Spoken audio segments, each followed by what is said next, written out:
Hi friends, मैं पंकज विश्वकर्मा आपका बहुत बहुत स्वागत करता हूं अपने YouTube channel quality management system पे। तो फ्रेंड्स, आज हम अपने इस वीडियो में कवर करने वाले हैं एमएसए के बारे में।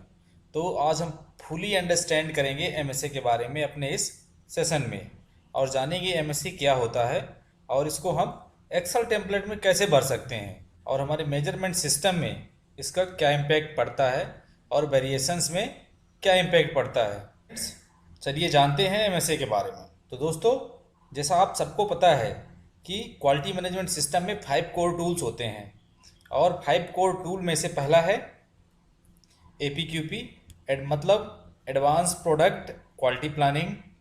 सेकंड है PPAP, production part approval process. Third है MSA, measurement system analysis. Fourth है SPC, statistical process control. And fifth है FMEA, failure mode and effect analysis. तो फ्रेंड्स, आज हम कवर करेंगे 5 कोर टूल में से एक कोर टूल हम एमएसए मेजरमेंट सिस्टम के बारे में फुल्ली अंडरस्टैंड करेंगे कि मेजरमेंट सिस्टम होता क्या है। तो चलिए देखते हैं। तो फ्रेंड्स, चलिए सबसे पहले हम ये जान लेते हैं कि एमएसए हम करते क्यों हैं, क्यों करना ज़रूरी है, इसकी रिक्वायरमेंट क्या है, कहाँ से रिक्वायरमेंट आई है। तो फ्रेंड्स, जैसा कि आपको सबको पता है, IATF international automotive task force ये ऑटोमोटिव स्टैंडर्ड्स है। तो इसकी रिक्वायरमेंट जो है 7.1.5.1.1 में दी हुई है। किसमें? IATF में। तो क्या कहता है, क्या रिक्वायरमेंट है इसमें? Statistical studies shall be conducted to analyse the variation present in the result of each type of inspection, measurement and test equipment systems identified in the control plan। तो हमें उन सब की स्टैटिकल स्टडीज कंडक्ट करना है जिनमें variations हो सकता है और वैसे इंस्ट्रूमेंट जो हमारे सारे कंट्रोल प्लान में दिए हुए हैं। तो सब के लिए हमें एमएसए कंडक्ट करना है। The analytical method and acceptance criteria use shall conform to those in reference manual of the measurement system. Other analytical method and acceptance criteria may be used if approved by the customer। तो हमें इसमें से analytical method and acceptance criteria हमें वही use करना है जो हमारे मैनुअल में हमने ले रखा हो, जो इसके मैनुअल में मेजरमेंट सिस्टम एनालिसिस के मैनुअल में जो दे रखा हो। और अदरवाइज यदि मुझसे बियॉन्ड जाना है तो हमें कस्टमर का अप्रूवल मस्ट होना चाहिए। एंड इसमें नोट क्या है दोस्तों? Prioritisation of the MSA study should be focus on the critical or special product or process characteristics. जो भी हम एमएसए स्टडी करते हैं तो focus on the critical or special product or process characteristics पे होना चाहिए। Then friends, source of variation. तो चलिए जानते हैं कि सोर्स ऑफ वेरिएशन कहाँ कहाँ हो सकता है। तो फ्रेंड्स, कहाँ कहाँ सोर्स ऑफ वेरिएशन हो सकता है? मैन्युफैक्चरिंग में सोर्स ऑफ वेरिएशन हो सकता है, प्रोसेस डिजाइन में सोर्स ऑफ वेरिएशन हो सकता है एंड प्रोडक्ट डिजाइन की वजह से वेरिएशन आ सकते हैं। तो चलिए जानते हैं कि मैन्युफैक्चरिंग प्रोसेस में कौन कौन से वेरिएशन हो सकते हैं, किस किस वजह से। तो फ्रेंड, मैन्युफैक्चरिंग प्रोसेस में मशीन की वजह से वेरिएशन आ सकता है, टूलिंग की वजह से वेरिएशन आ सकता है, पैरामीटर वेरिएशन हो सकता है, मेथड में वेरिएशन हो सकता है, प्रोसेस एंड मटेरियल में वेरिएशन हो सकता है, एनवायरनमेंट की वजह से वेरिएशन हो सकता है एंड मेजरमेंट की वजह से भी वेरिएशन हो सकता है। तो चलिए आज हम जानेंगे कि मेजरमेंट की वजह से क्या वेरिएशन हो सकता है। तो फ्रेंड्स, मेजरमेंट सिस्टम वेरिएशन क्या क्या होते हैं चलिए देखते हैं। एक्यूरेसी में वेरिएशन हो सकता है एंड प्रिसीजन। तो मेजरमेंट सिस्टम में जो वेरिएशन होता है बेसिकली हम इसको एक्यूरेसी एंड प्रिसीजन के नाम से जानते हैं। दो टाइप का ही वेरिएशन हो सकता है, तो एक्यूरेसी में वेरिएशन आएगा या प्रिसीजन में वेरिएशन आएगा। तो एक्यूरेसी को चेक करने के लिए हम क्या क्या करते हैं?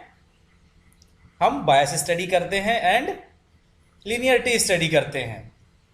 प्रिसीजन को चेक करने के लिए हम रिपीटेबिलिटी एंड रिप्रोड्यूसिबिलिटी स्टडी करते हैं। और इसके अलावा हम एक और स्टडी करते हैं एक्यूरेसी को चेक करने के लिए, स्टेबिलिटी। तो फ्रेंड्स, जो बायस, लीनियरिटी एंड स्टेबिलिटी है ये हम कैलिब्रेशन में थर्ड पार्टी चेक करवाते हैं, जब हम कैलिब्रेशन करवाते हैं किसी भी अपने इंस्ट्रूमेंट का, तो उसमें बायस, लीनियरिटी और स्टेबिलिटी की स्टडी होकर हमारे रिपोर्ट में आ जाती है। और अब बचता है रिपीटेबिलिटी एंड रिप्रोड्यूसिबिलिटी। तो दोस्तों इसको हम गेज आर स्टडी के थ्रू करते हैं। तो वही अब आप आज जानेंगे कि गेज आर स्टडी कैसे करते हैं। एंड फ्रेंड्स, यदि आपको कोई भी डाउट हो accuracy, precision, bias, linearity, stability and repeatability क्या होती है, रिप्रोड्यूसिबिलिटी क्या होती है, तो मैंने इसके लिए सेपरेट वीडियो बना रखे हैं। तो आप मेरे डिस्क्रिप्शन में जाके आपको लिंक मिल जाएगा, तो आप डिस्क्रिप्शन से इनके क्लियर कट वीडियो देख सकते हैं कि एक्यूरेसी क्या है, बायस क्या है एंड प्रिसीजन क्या है, लीनियरिटी क्या है, स्टेबिलिटी क्या है, रिप्रोड्यूसिबिलिटी क्या है एंड रिपीटेबिलिटी क्या है। तो चलिए फ्रेंड्स जानते हैं गेज आर के बारे में। तो टाइप ऑफ गेज आर कितने टाइप का होता है? तो फ्रेंड्स गेज आर बेसिकली दो टाइप का होता है, एक वेरिएबल गेज आर और एक एट्रीब्यूट गेज आर।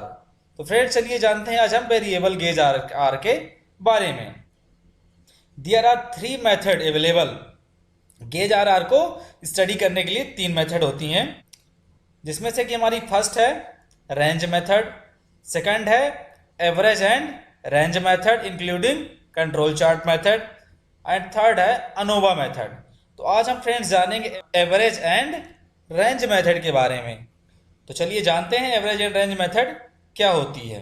तो आगे चलने से पहले फ्रेंड्स हम कुछ जान लेते हैं, कुछ इसमें फंडामेंटल प्रॉपर्टीज होती हैं आप गुड मेजरमेंट सिस्टम की।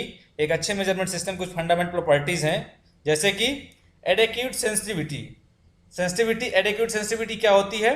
जैसे कि 1 to 10 rules instrument accuracy and therefore least count should be divided the tolerance or process variation with into 10 parts or more।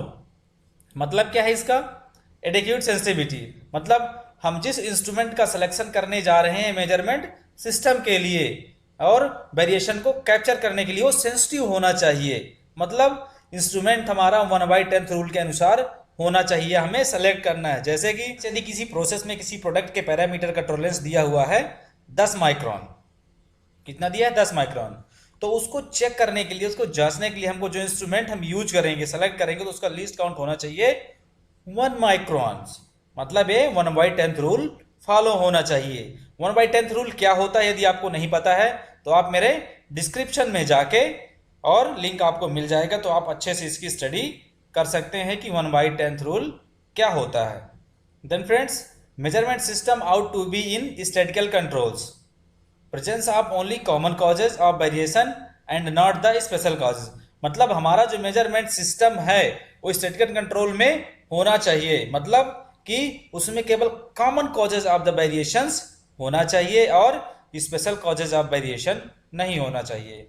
तो फ्रेंड्स स्पेशल कॉजेज और कॉमन कॉजेज क्या होते हैं, इसके लिए मैंने स्पेशल वीडियो बनाया हुआ है और लिंक डिस्क्रिप्शन में अवेलेबल है, तो आप वहां से जाके अच्छे से इसको देख सकते हैं कि कॉमन कॉजेज क्या होते हैं और स्पेशल कॉजेज क्या होते हैं। देन फ्रेंड्स, एमएसए में कुछ इंपॉर्टेंट टर्मिनोलॉजीज यूज होती हैं, तो चलिए उसके बारे में हम जान लेते हैं कि वो टर्मिनोलॉजीज कौन कौन सी हैं।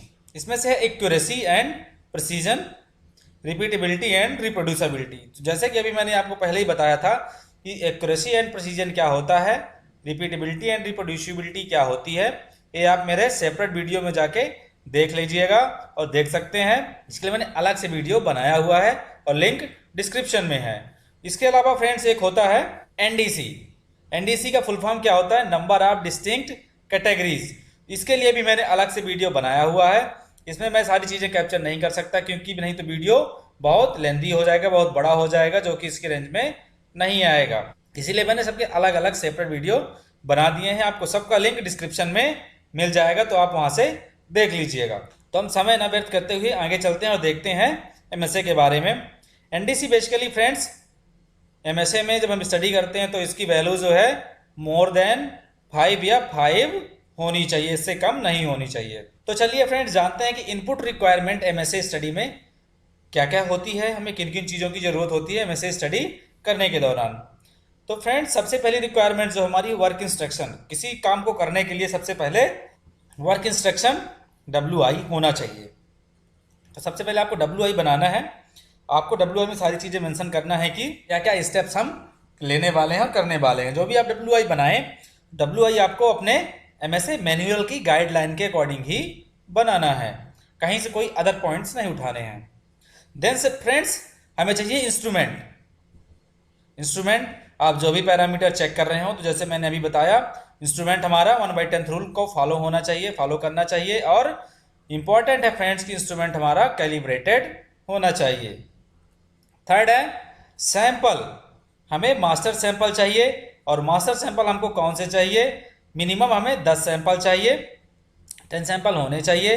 और फुल रेंज को, हमारा जो प्रोसेस है उसकी फुल रेंज को कवर करना चाहिए। जो हमारा वेरिएशन है, वेरिएशन की फुल रेंज को कवर करना चाहिए। कुछ सैंपल हायर साइज के होने चाहिए, कुछ सैंपल मीन के होने चाहिए और कुछ सैंपल लोअर रेंज के होने चाहिए। देन फ्रेंड्स इसके बाद हमें चाहिए मिनिमम 3 अप्राइजर। वैसे तो मैनुअल कहता है कि मिनिमम 2 अप्राइजर चाहिए, लेकिन बेटर रिजल्ट्स के लिए जब 3 अप्राइजल रहते हैं तो बहुत ही अच्छा है। मैं रिकमेंड करूँगा कि आप 3 अप्राइजल ही लें। देन फ्रेंड्स इसके बाद हमें चाहिए होता है एक्सेल टेम्पलेट। ये है एक्सेल टेम्पलेट फुल, जैसे कि कुछ आपको दिख रही है। तो आपको एक्सेल टेम्पलेट की ज़रूरत पड़ेगी। जो भी रिजल्ट आएगा आप एक्सेल टेम्पलेट में डालेंगे, देन आपका MSA का रिजल्ट आएगा।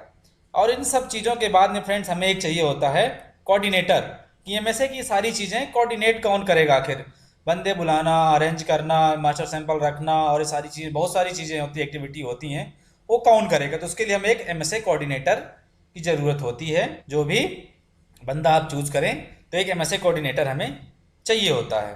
देन फ्रेंड्स चलिए देखते हैं कि एक्सेल फॉर्मेट आप MSA स्टडी, एक्सेल फॉर्मेट कैसा होता है। तो चलिए पहले मैं आपको पूरा एक्सेल फॉर्मेट दिखा देता हूँ कैसा होता है। देन हम 1 बाय 1 एक्सेल फॉर्मेट के एक पोर्शन बाय पोर्शन सेलेक्ट करके हम डिटेल्स में डिस्कस करेंगे। तो कुछ इस टाइप से हमारा एक्सेल फॉर्मेट है MSA का, जिसमें से इनिशियल रिक्वायरमेंट है, देन अप्राइजल 1, अप्राइजल 2, अप्राइजल 3 है। और यहाँ पे ये equipment variation, appraisal variation, part variation, total variation, NDC and gauge RR है। और देन यहाँ पे गेज RR की वैल्यू आ गई। यहाँ पे एनालाइज्ड बाई, अप्रूव्ड बाई होएगा। और यहाँ पे आपका एवरेज चार्ट आ गया, ये एवरेज चार्ट, और ये रेंज चार्ट आ गया। फ्रेंड्स चलिए अब हम सारी चीज़ों को 1 बाय 1 करके डिटेल में जानते हैं। तो सबसे पहले हम लेंगे इनिशियल रिक्वायरमेंट हमारी MSA में टेम्पलेट्स की क्या होती है। तो चलिए देखते हैं। तो how to fill excel format initial requirement. तो फ्रेंड्स हमारी MSA स्टडी की मिनिमम इन्फॉर्मेशन MSA स्टडी में हमारी फॉर्मेट में इतनी होनी चाहिए, जिसमें से कि सबसे पहले आपको लॉगो पुट कर देना है। और यहाँ पे आप ये डाल लेंगे कि gauge repeatability and reproducibility data. Then आपको document number, revision number and revision date यहाँ पे डाल लेनी है। देन एनालाइज बाई, MSA हमारा एनालाइज कौन कर रहा है वो इसका नाम आ जाएगा, जैसे हमें Pankaj Vishwakarma. Then approved by, MSA approved वाले क्वालिटी हेड से ही करवाना है आपने। देन पार्ट नंबर, आप किस पार्ट का MSA स्टडी कर रहे हैं वो पार्ट यहाँ पे डाल देंगे। देन टॉलरेंस, जो भी पैरामीटर आप सेलेक्ट कर रहे हैं उसका टॉलरेंस कितना है। देन गेज नंबर, जिस गेज से आप कर रहे हैं उसका कोड क्या है। देन गेज का नंबर, ऊपर हमने नाम लिख दिया है जैसे बर्नियर कैलिपर। देन उसका एक नंबर कोडिफिकेशन जो हम करते हैं इंटरनल, जैसे BCFR 025, तो हम यहाँ पे नंबर डाल देंगे। देन पैरामीटर, कौन सा पैरामीटर, जैसे टोटल लेंथ और उसकी रेंज, हमने यहाँ पे स्पेसिफिकेशन डाला हुआ है। देन अप्राइजर A उसका नाम क्या है, अप्राइजर B उसका नाम क्या है, अप्राइजर C उसका नाम क्या है। Then friends number of trial हम कितने कर रहे हैं और स्टडी के लिए हमने कितने पार्ट्स लिए हैं, जैसे कि 10, अप्राइजर कितने हैं 3, और जो MSA परफॉर्म कर रहे हैं वो कौन सी डेट पे कर रहे हैं। देन ये हमारी इनिशियल रिक्वायरमेंट होगी फ्रेंड्स, ये आपको भरना ही भरना है और बनाना ही बनाना पड़ेगा। तो चलिए अब जानते हैं अप्राइजर 1 सीट के बारे में। अप्राइजर 1 कैसे कैसे बुलाना है और कैसे कैसे डेटा उससे लेना है, कैसे अप्राइजर 1 से।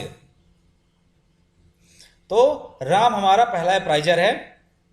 ये हमारे 10 सैंपल हैं, 10 सैंपल आपको लेने हैं जो कि full range of the variation की फुल रेंज कवर करेंगे। और सैंपल में मार्किंग कर लेनी है। और मार्किंग फ्रेंड्स ऐसा करनी है सैंपल्स में, ये मार्किंग जो मैं दिखा रहा हूँ 1 2 3 4 5 और फुल रेंज कवर करते हुए, ये मार्किंग आपको ऐसे करनी है कि केवल हमें पता रहे कि हमने इसमें मार्किंग कर रखी 1 2 3 4 5। और जो अप्राइजर है हमारा राम को पता नहीं चलना चाहिए पे मार्किंग नहीं दिखनी चाहिए, हमें ऐसी जगह मार्किंग करना है। देन फ्रेंड्स, ये हो गई हमारी शीट जिसमें कि हमको डेटा फिल करना है। इसमें ऑलरेडी डेटा फिल्ड है जो कि मैं एग्जाम्पल के थ्रू आपको बताऊंगा। तो अब इसके बाद हमें पहला सैंपल अप्राइजर को देना है, राम को देना है। और जो हम रीडिंग लेंगे तो सैंपल में हम यहाँ पे मार्किंग कर देंगे। हम हर एक सैंपल में एक ही पोर्शन पे एक पैरामीटर की रीडिंग लेंगे। ऐसा नहीं कि यदि टोटल लेंथ मेजर कर रहा है तो एक बार वो यहाँ से यहाँ लगा के वर्नियर कर रहा है, दूसरी बार कहीं और लगा कर, नहीं, एक ही पोर्शन पे बार बार चेक करेंगे सारे अप्राइजर। जिस हम चाहे मार्क करना है तो मार्क आप कर लें कि एक पोर्शन पे चेक करें बार बार। तो सबसे पहले हम उसको पार्ट नंबर 1 जिसमें 1 मार्किंग कर रखा है वो ऑफर करेंगे। देन उसकी जो ऑब्जर्वेशन आएगी वो यहाँ पे हम फिल कर देंगे। देन सेकंड ऑफर करेंगे और यहाँ पे ऑब्जर्वेशन फिल कर देंगे।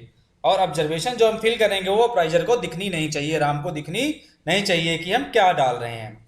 इसी तरह सारे सैंपल्स की ऑब्जर्वेशन हम 3, 4, 5, 6, 7, 8, 9, 10 में फिल कर देंगे। और फ्रेंड्स, एक बार जब हमें कंप्लीट कर लेंगे तो ऊपर वाली जैसे हमारी नंबर 1 रो इसमें हमने सारी रीडिंग्स डाल दी। अब जब हम सेकंड राउंड में अप्राइजर राम को बुलाएंगे और सेकंड राउंड में उससे चेक करवाएंगे, सैंपल 1 देंगे, तो वो क्या कर सकता है कि गलतियां, वो क्या करेगा, रीडिंग रिपीट करने की कोशिश करेगा। वो ये चाहेगा कि मेरे मेजरमेंट सिस्टम में वेरिएशन ना आए। मेरे को मैनेजमेंट बुला रहा है तो कुछ क्या करना चाह रहा है, कहीं मेरे से कोई गलती ना हो जाए तो मेरे को डांट पड़ जाए। तो क्या करेगा, जो नंबर 1 की पहले रीडिंग बताया, जैसे 20 बताया था, तो उसको 20 बताने की ही कोशिश करेगा, ध्यान रखने की कोशिश करेगा। तो हमें इस बार अब क्या करना है कि हम उसको सैंपल नंबर 1 ऑफर नहीं करेंगे, हम उसको चेंज कर देंगे। जैसे कि हम उसको पहले पार्ट नंबर 5 देंगे, फिर 8 देंगे, देन 6 दे सकते हैं, और 3 दे सकते हैं, और 9 दे सकते हैं। इस तरह अल्टरनेट में सैंपल देंगे। और फ्रेंड्स, जब उसकी जो रीडिंग आएगी तो यहाँ पे हम फिल करते जाएंगे, और वो अप्राइजर को, हमें राम को पता नहीं चलने देना है कि हम कहाँ पे क्या रीडिंग्स डाल रहे हैं। और उसको बिल्कुल पता नहीं चलना चाहिए कि कौन सा सैंपल उसको बार बार मिल रहा है, क्योंकि वो रीडिंग रिपीट करने की कोशिश करेगा। देन उसको हम थर्ड बार 3 बार, जैसे में एक सैंपल की 3-3 रीडिंग्स लेनी है, तो हम उसको थर्ड बार जब देंगे सैंपल तो हम उस बार भी ऐसे अल्टरनेट करके सैंपल देंगे रैंडम, और उसको पता नहीं चलने देंगे। और जो रीडिंग आएगी वो यहाँ पे हम पुट कर देंगे। तो चलिए देखते हैं कि अब इनमें से हमें एवरेज निकालना है। तो जो भी एवरेज आएगा, एवरेज कैसे कैलकुलेट करना है, रेंज कैसे कैलकुलेट करना है, इसके लिए जो मैंने कंट्रोल चार्ट का मेरा वीडियो है, आप उसको देख लें। यदि समझ में नहीं आता है तो आप मेरे को कमेंट बॉक्स में कमेंट कर सकते हैं, और मेरे को या आप व्हाट्सएप कर सकते हैं और डाउट अपने क्लियर कर सकते हैं। यदि आपको कोई प्रॉब्लम आती है मैसेज स्टडी करने में, यदि आपको कोई क्वेरीज होती हैं, तो आप मेरे दिए हुए व्हाट्सएप नंबर पे आप मेरे को या तो व्हाट्सएप कर सकते हैं या कि कमेंट बॉक्स में जाके कमेंट ड्रॉप कर सकते हैं। मैं आपको विदिन 30 मिनट्स रिप्लाई करने की कोशिश करूंगा। यदि मैं आपको रिप्लाई नहीं कर पाता हूं 30 मिनट्स में, तो आप मेरे को व्हाट्सएप कर सकते हैं। फ्रेंड्स, इस तरह आपको एवरेज निकाल लेना है और उसकी रीडिंग यहाँ पे आ जाएगी। देन आपको रेंज कैलकुलेट कर लेनी है और रेंज की रीडिंग यहाँ पे आ जाएगी। इसी तरह अब इसमें से हम x बार और r बार कैलकुलेट करके यहाँ पे लिखेंगे। तो फ्रेंड, ये रहा हमारा अप्राइजर 1 का पूरा डेटा। हमने अप्राइजर 1 का पूरा डेटा ले लिया है, पूरा कैप्चर कर लिया है। ओके, इसी तरह सेम सीक्वेंस में सारी चीजें हम अप्राइजर 2 के लिए, 2 के लिए करेंगे, अप्राइजर B के लिए करेंगे। अप्राइजर B हमारा श्याम है, उससे सैंपल लेना, मार्किंग कर लेना है, full range of variation cover रहेगी। देन टेम्पलेट सीट है, उसमें रीडिंग फर्स्ट बार की रीडिंग भर लेना है, फिर इसी तरह दोहराते हुए रीडिंग रैंडम सैंपल देना है, और जो रीडिंग आएगी यहाँ पे डाल देना है, फिर थर्ड राउंड की रीडिंग यहाँ पे डाल देना है। तो हमारा एवरेज आ जाएगा और रेंज आ जाएगी। इससे हम x बार और r बार कैलकुलेट कर लेंगे। देन सेम हमें अप्राइजर 3 के लिए, C के लिए रिपीट करना है, और सारी चीजें वैसे ही सेम सीक्वेंस में करनी है। ये यहाँ पे x बार r बार की रीडिंग आ गई। तो चलिए अब देखते हैं x बार r बार कहाँ से और कैसे कैलकुलेट होके आया है। ये तीनों अप्राइजर 1, अप्राइजर 2, अप्राइजर 3 की रीडिंग्स हैं, और यहाँ पे x बार और r बार कैलकुलेट होके आ गया। तो x बार कहाँ से कैलकुलेट हो गया, ये हमारा जो एवरेज था और रेंज थी, तो इससे हमने कैलकुलेट यहाँ पे कर लिया x बार और r बार। x बार का फार्मूला हमारा क्या होता है, कैसे कैलकुलेट करते हैं, आप मेरे कंट्रोल चार्ट के वीडियो में जाके देख सकते हैं। इसी तरह हम तीनों प्राइजर्स के लिए कैलकुलेट कर लेंगे। देन चलिए अब जानते हैं how to find X double bar and X difference bar. इन सब चीज़ों की हमें ज़रूरत पड़ेगी इनमें से गेज आर आर निकालने के लिए। तो एक्स डबल बार कैलकुलेट करने का फ्रेंड्स फार्मूला क्या है, X A plus X B plus X C divided by number of appraiser. X A क्या है, प्राइजर 1 का जो एवरेज आया है, प्राइजर 2 का जो एवरेज आया है, प्राइजर सी का जो एवरेज आया है। तो एक्स डबल बार का क्या है, एक्स ए की कितनी रीडिंग्स आई थी हमारी 19.7553। देन इसी तरह सारे एक्स बी और एक्स सी की रीडिंग देन प्राइजर डिवाइड बाई 3 कर दिया, तो हमारा एक्स डबल बार की रीडिंग आ गई 19.7477। देन एक्स डिफरेंस फ्रेंड्स क्या होता है, X difference maximum X bar and minus minimum X bar. तो एक्स बार में जो मैक्सिमम आया है उससे मिनिमम माइनस कर देंगे तो हमारा एक्स डिफरेंस आ जाएगा। एक्स डिफरेंस हमारा कितना आ गया 0.0093। चलिए फ्रेंड्स अब जानते हैं how to find the R double bar and upper control limits. तो आर डबल बार का फार्मूला क्या है R A plus R B plus R C divide by number of appraiser.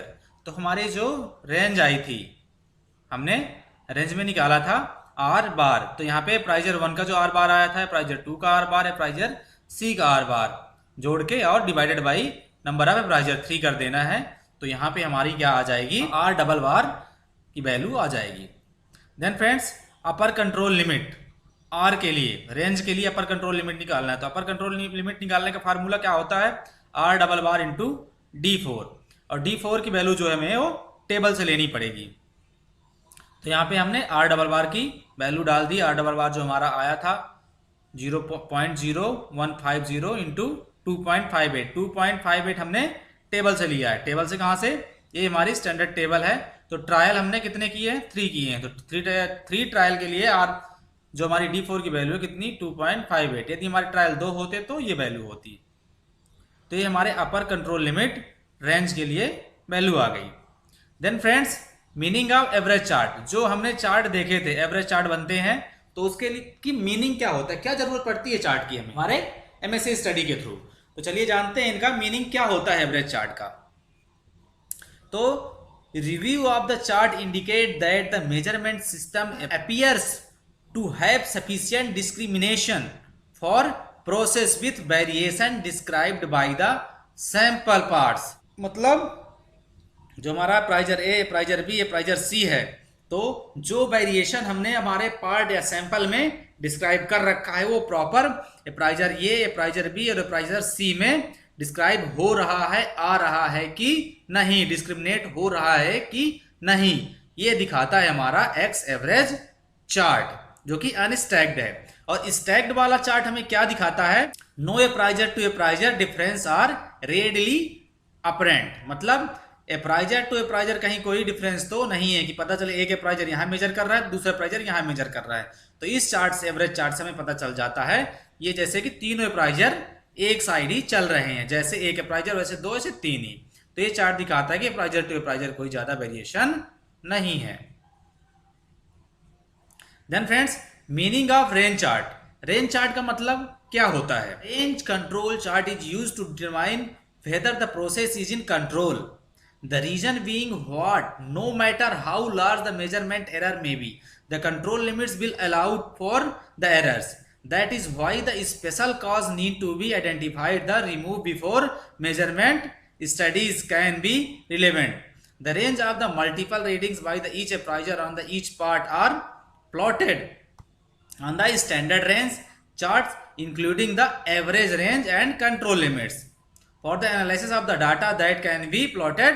तो फ्रेंड्स रेंज चार्ट जो हम plot करते हैं उसका मीनिंग ये है कि हमारे प्रोसेस में जो हम मेजरमेंट कर रहे हैं उसमें कोई स्पेशल कॉज तो नहीं है जिसकी वजह से हमारा वेरिएशन आ रहा है। तो ये हम रेंज चार्ट से देखते हैं। यदि कोई स्पेशल कॉज होगा तो उसमें वेरिएशंस आना स्टार्ट हो जाएगा जो कि रेंज चार्ट में हमें स्पेशली दिख जाएगा और उसकी रेंज इधर उधर जाने लग जाएगी चार्ट में। तो इसीलिए हम रेंज चार्ट का यूज करते हैं। रेंज चार्ट होता कौन सा है, चलिए मैं दिखा देता हूं एक बार आपको। तो फ्रेंड्स ये है रेंज चार्ट, जैसा कि मैंने आपको पहले भी दिखाया था। ये रेंज चार्ट है, ये हमारा एवरेज चार्ट है और ये भी एवरेज चार्ट है। तो ये प्राइजर टू प्राइजर के लिए है और ये डिस्क्रिमिनेशन के लिए है कि सैंपल्स में वेरिएशंस जो हमने ले रखा है प्रॉपर आ रहा है कि नहीं आ रहा है, कंट्रोल चार्ट में शो हो रहा है कि नहीं हो रहा है। तो ये रेंज चार्ट है, इसमें सारी readings with in control limits होनी चाहिए, कोई भी बाहर नहीं होनी चाहिए। यदि कोई इसमें वेरिएशन होगा तो यहाँ पे हमारी जो रेंज है कंट्रोल लिमिट से बाहर हो जाएगी, जिससे हमें पता चल जाएगा कि हमारी प्रोसेस में, हमारे मेजरमेंट सिस्टम में कोई स्पेशल कॉज है और उसको हम इलिमिनेट कर लेंगे। चलिए अब नेक्स्ट चलते हैं और जानते हैं रिपीटेबिलिटी एंड रिप्रोड्यूसिबिलिटी कैसे फाइंड आउट करनी है, कैसे निकालनी है। तो फ्रेंड्स चलिए जानते हैं रिपीटेबिलिटी। रिपीटेबिलिटी क्या होती है? रिपीटेबिलिटी क्या होती है? Equipment variation. रिपीटेबिलिटी मतलब इक्विपमेंट वेरिएशंस की वजह से जो आता है वेरिएशन और रिपीटेबिलिटी होता है, इसे हम ईवी बोलते हैं, equipment variation. EV equipment variation. Equipment variation निकालने का फार्मूला क्या होता है? Are double bar into K1। K1 की वैल्यू हमें टेबल से मिलेगी, ये है टेबल। ट्रायल 3 के लिए K1 की वैल्यू हमारी कितनी है? 0.5908। यहाँ पे हम जैसे डालेंगे तो इक्विपमेंट वेरिएशन की वैल्यू आ जाएगी। देन फ्रेंड्स हमें निकालना है रिप्रोड्यूसिबिलिटी एप्राइजर वेरिएशन। तो ये हमारा फार्मूला है एप्राइजर वेरिएशन निकालने का। A V equal to square root X difference into K2 दोनों का bracket close whole square minus equipment variation का square upon NR। X difference जो हमने पहले निकाला था यहाँ वैल्यू डाल देंगे, K2 की वैल्यू डालेंगे एंड इक्विपमेंट वेरिएशन जो हमने यहाँ पे निकाला इसकी वैल्यू डालेंगे NR। N का मतलब जहाँ पे हमारा क्या है, इस टेबल से हम K2 की वैल्यू ले लेंगे ट्रायल 3 की, और NR क्या है? N नंबर ऑफ पार्ट्स हैं और नंबर ऑफ ट्रायल हैं। तो हमने 10 पार्ट लिए हैं, नंबर ऑफ ट्रायल हमारा 3 है। देन फ्रेंड्स हम निकालेंगे परसेंटेज ऑफ इक्विपमेंट वेरिएशन। तो इसका फार्मूला होता है hundreds into equipment variation of total variation. तो टोटल वेरिएशन मैं बाद में निकाल के आपको दिखाऊंगा, स्लाइड में आगे है, अभी हम केवल वैल्यू ले रहे हैं यहाँ पे। तो percentage of equipment variation 100 into 0.0088 ये इक्विपमेंट वेरिएशन हमारा जो आया हुआ है, ये देखिए यहाँ पे दिख रहा है, इंटू डिवाइडेड बाई 0.1534 हमारा टोटल वेरिएशन आया हुआ है। तो परसेंटेज ऑफ इक्विपमेंट वेरिएशन कितना आएगा? 5.7758। ऐसे ही करके हम निकाल लेंगे एप्राइजर वेरिएशन। फार्मूला क्या है? 100 into appraiser variation upon total variation. तो एप्राइजर वेरिएशन की रीडिंग डालेंगे, टोटल वेरिएशन डिवाइड कर देंगे तो आ जाएगा हमारा percentage of appraiser variation. Then next है हमारा repeatability and reproducibility. Gauge R कैसे फाइंड करना है? फार्मूला इसका क्या है हमारा? Under root gauge R equal to under root equipment variation का स्क्वायर प्लस एप्राइजल वेरिएशन का स्क्वायर। तो gauge R equal to equipment variation का स्क्वायर प्लस एप्राइजल वेरिएशन का स्क्वायर। यहाँ पे इक्विपमेंट वेरिएशन की रीडिंग आ गई, यहाँ पे एप्राइजल वेरिएशन की रीडिंग आ गई। यहाँ हम इसको 2 कर देंगे, हमने यहाँ पे इंटू कर दिया है बेसिकली, ये एप्राइजल वेरिएशन है। तो हमारा गेज आर आ गया कितना? 0.010। Then part variation. तो पार्ट वेरिएशन का फार्मूला क्या होता है निकालने का? RP into K3। अब K3 की वैल्यू हमें टेबल से लेनी है। K3 ये है पार्ट, तो पार्ट 10 हमने पार्ट 10 लिए हैं, तो 10 के लिए हमें K3 की वैल्यू 0.314 आ जाएगी। तो यहाँ पे हमने 0.314 लिख दिया। देन पार्ट वेरिएशन मल्टीप्लिकेटर वगैरह लगा देंगे तो पार्ट वेरिएशन हमारा क्या आ जाएगा? 0.1531। RP यहाँ पे फ्रेंड्स क्या होता है? Range of the part average, मतलब लास्ट में जो हमारा तीनों का पार्ट एवरेज आया था उसकी रेंज कितनी है। तो हम टोटल मैक्सिमम में से मिनिमम घटा। फ्रेंड्स चलिए जानते हैं gauge percentage of gauge R कैसे कैलकुलेट करना है। तो percentage of gauge R equal to 100 into gauge R divided by total variation. Same formula है परसेंटेज निकालने का। तो गेज आर की वैल्यू रखी डिवाइडेड बाई टोटल वेरिएशन किया तो आ गया परसेंटेज ऑफ गेज आर, मतलब गेज रिपीटेबिलिटी एंड रिप्रोड्यूसिबिलिटी कितनी आ गई हमारी? 6.51। देन फ्रेंड्स इसमें हमारा नेक्स्ट अब है पार्ट वेरिएशन। पार्ट वेरिएशन क्या फार्मूला है? इस percentage of part variation 100 into part variation upon total variation. तो ये हमने पार्ट वेरिएशन की यहाँ पे रीडिंग डाली, टोटल वेरिएशन की डाली, तो यहाँ पे पार्ट वेरिएशन हमारा आ गया 99.787 है। तो पार्ट वेरिएशन फ्रेंड्स आपका हमेशा ऐसा ही आएगा, 99 पॉइंट समथिंग आएगा, क्योंकि हमने इसमें बहुत ज्यादा वेरी करके लिए हैं। देन फ्रेंड्स अब बचा हमारा टोटल वेरिएशन। टोटल वेरिएशन का हमारा फार्मूला क्या है? अंडर रूट गेज आर का स्क्वायर प्लस पार्ट वेरिएशन का स्क्वायर। तो हमने गेज आर की रीडिंग डाली और पार्ट वेरिएशन की डाली, तो यहाँ पे हमारा टोटल वेरिएशन आ गया, जो कि हमने आपको पहले बता दिया कि टोटल वेरिएशन की रीडिंग मैंने यहाँ से ले ली है, हमारा टोटल वेरिएशन है। यदि कोई डाउट होता है आपको कैलकुलेट करने में तो आप इमीडिएट मेरे को कमेंट बॉक्स में कमेंट कर सकते हैं और व्हाट्सएप पे व्हाट्सएप कर सकते हैं, मैं आपको बता दूंगा। आपको एक्सेल में यदि कोई कैलकुलेट करना है, एक्सेल में कोई प्रॉब्लम आ रही है सारे फार्मूले कैलकुलेट करने में, मैं आपको एक्सेल में भी कैलकुलेट करके बता दूंगा कि कैसे कैलकुलेट करने हैं। देन फ्रेंड्स, हमने एक टर्म्स बताई थी NDC, number of distinct category.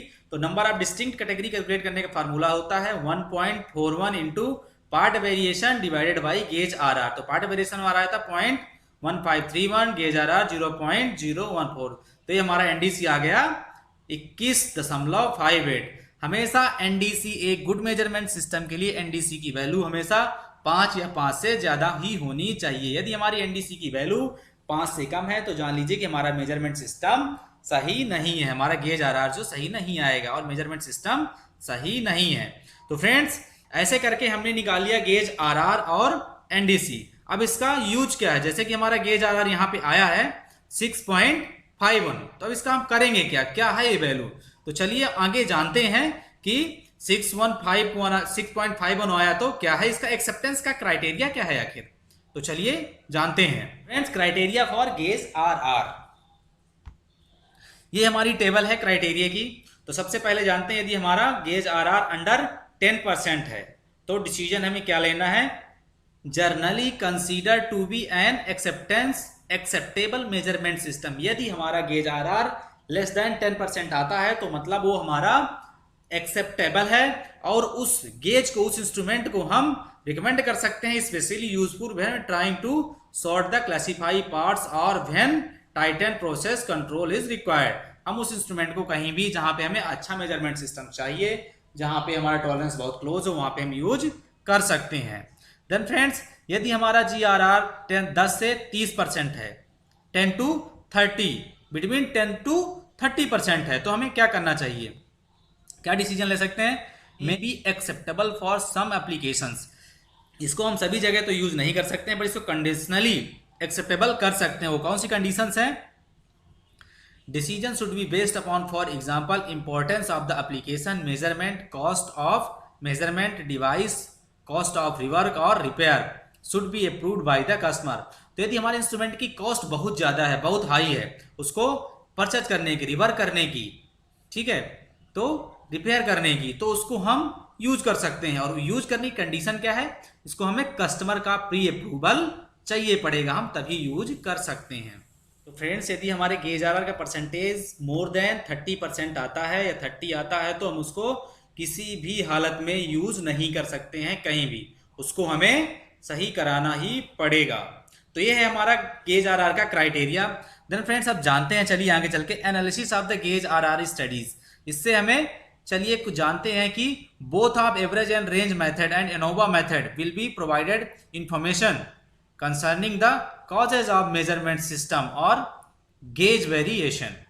Example, if repeatability is large compared to reproducibility then reason may be। यदि हमारी repeatability से ज्यादा है तो हम क्या करेंगे, क्या कारण हो सकते हैं उसके फ्रेंड्स। तो पहला कारण क्या हो सकता है, द इंस्ट्रूमेंट नीड मेंटेनेंस, हो सकता है हमारा इंस्ट्रूमेंट को मेंटेनेंस की जरूरत हो। The gauge may be need to be designated to be more rigid, then the clamping of the location of the gauge need to be improved। जो हम यदि हम गेज कहीं क्लैंप कर रहे हैं तो हो सकता है उसमें हमें इंप्रूव करने की जरूरत हो, सही से क्लैंपिंग ना हो। then there is a excessive within part variation। तो if reproducibility is larger compared to the repeatability, तो उस केस में हमें क्या करना है, the appraiser need to be trained then how to be use and read the instruments, and calibration of the gauges dial are not clear। तो a fixture of some sort may be needed to help the appraiser use the gauge more consistently। तो दोस्तों ये सारे reason हो सकते हैं, repeatability reproducibility से ज्यादा आएगी और या रिप्रोड्यूसिबिलिटी रिपीटेबिलिटी से ज्यादा आएगी। तो ये रीजन में भी हो सकते हैं, हमें इनको सही करना पड़ेगा। तो फ्रेंड्स, आई थिंक कि मेरे इस सेशन में आज आपको बहुत ही अच्छे से क्लियर हो गया होगा कि गेज आरआर क्या होता है और इसका एक्सेप्टेंस क्राइटेरिया क्या है और इसको हमें कैसे स्टडी करनी है, एक्सेल फॉर्मेट में कैसे स्टडी करनी है, कैसे वैल्यूज पुट करनी है और कैसे गेज आरआर को फाइंड आउट करना है, पार्ट वेरिएशन क्या होता है, इक्विपमेंट वेरिएशन क्या होता है, प्राइजर वेरिएशन क्या होता है। तो आई थिंक कि आज ये सारी चीजें आपको क्लियर हो गई होंगी। तो दोस्तों मैं आशा करता हूं कि आज आपको गेज आरआर एमएसए बहुत ही अच्छी तरह समझ में आ गया होगा। तो फ्रेंड्स, यदि आपको मेरा ये वीडियो पसंद आया हो तो मेरे वीडियो को लाइक जरूर करें और हाँ, अपने दोस्तों के साथ जरूर शेयर करें और कमेंट बॉक्स में कमेंट जरूर करें कि मेरा वीडियो आपको कैसा लगा, ताकि मैं अपने आने वाले वीडियोस में इंप्रूवमेंट कर सकूं। और फ्रेंड्स हाँ, यदि अभी तक आपने मेरे चैनल को सब्सक्राइब नहीं किया है तो चैनल को रेड बटन को क्लिक करके चैनल सब्सक्राइब कर लें। वीडियो को देखने के लिए बहुत बहुत धन्यवाद।